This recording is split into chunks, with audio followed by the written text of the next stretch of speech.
très content aujourd'hui de faire partie d'abord de cette première cohorte qui est la clinique des entrepreneurs.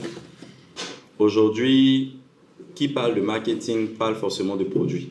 Souvent, on peut vous donner toutes les stratégies qui existent, mais si le produit en lui-même il n'est pas bon, il n'y a aucune stratégie à appliquer.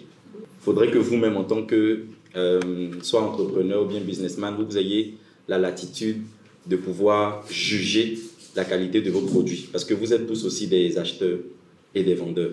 Donc, il faudrait que vous puissiez, de manière très honnête, et c'est pour ça que j'ai aimé la présentation passée, parce qu'il a parlé au fait de connaissance de soi. Donc, une des choses que nous, on a appris, par exemple, à l'école, dès nos premiers modules, c'était la connaissance de soi. Beaucoup d'entrepreneurs aujourd'hui ne se connaissent pas. Et quand on dit ne se connaissent pas, ils ne connaissent pas aussi leurs produits. Ils ne savent pas comment le juger et comment le positionner. Malheureusement, nous sommes victimes d'un cursus scolaire qui ne répond pas vraiment ou qui ne répond pas souvent à nos attentes entrepreneuriales. Donc, tu vois quelqu'un, par exemple, qui a passé toute sa vie à étudier la géographie, qui aujourd'hui fait des constructions de voitures ou de chaussures. Certes, il est très bon dans ce qu'il fait, mais s'il avait eu aussi le même nombre d'années qu'il a étudié en géographie, à étudier la mode ou bien le fashion ou le designing, il n'allait pas être au niveau auquel il était aujourd'hui. Pourquoi? Parce qu'il allait être dans un environnement qui le conditionne à pouvoir juger son produit à chaque fois. Il allait être avec d'autres entrepreneurs comme aujourd'hui qui allaient le challenger sur ce qu'il fait. Et lorsqu'il allait mettre son produit sur le marché, la différence allait être claire. Donc, là, il faudrait qu'on puisse en fait s'aligner sur c'est quoi le marketing. Aujourd'hui, il y a beaucoup de personnes qui ont des définitions différentes de ce qu'est le marketing. Il y a des entrepreneurs aujourd'hui qui ont des départements marketing dans leur entreprise, mais on ne sait même pas à quoi ça sert. Moi, j'ai déjà vu des gens qui, lorsque tu les rencontres, ils ont une responsable marketing qui vient, mais du début à la fin, je ne l'ai pas entendu. On ne sait pas vraiment à quoi la personne sert. Et donc, c'est important de pouvoir savoir c'est quoi la définition du marketing pour que vous puissiez aussi allouer cette tâche-là à la personne ressource. Une chose qui est très importante à savoir, c'est que l'entrepreneur, il ne fait pas tout. Donc, il y a le volet marketing, il y a le volet leadership, il y a le volet opérationnel. Tout n'est pas sous la tête de la même personne. Donc, il faudrait bien connaître la définition du marketing afin de pouvoir louer la personne qu'il faut. Ici, on définit ça comme l'ensemble des moyens mis en œuvre par une entreprise pour commercialiser ses produits et services.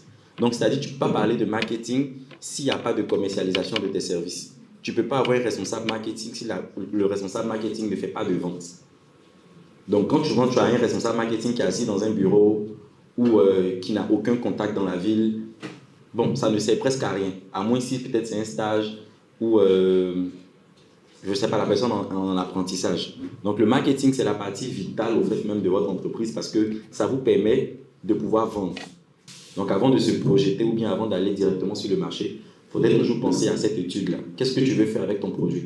Est-ce que ton produit répond à un problème qui est direct, qui fait que tu n'as pas besoin de faire de grosses études ou d'influencer les données? Ou bien est-ce que tu viens avec un produit qui est nouveau, donc tu es un innovateur et donc tu dois changer la manière de faire les choses dans la société? Après, le marketing a des principes. Donc, il y a ce qu'on appelle les 4 P du marketing.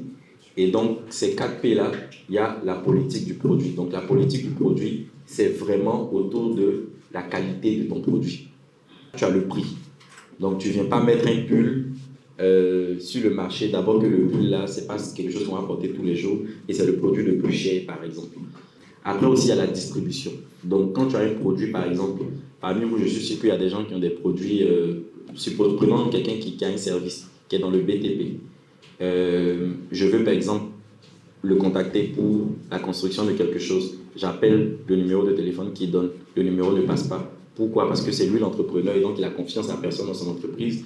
Mais il vient à une session de Audace Institute qui va durer toute la journée et c'est lui qui a le téléphone, il ne peut pas décrocher. Le nombre de clients que tu vas perdre, ça va te faire échouer au côté distribution.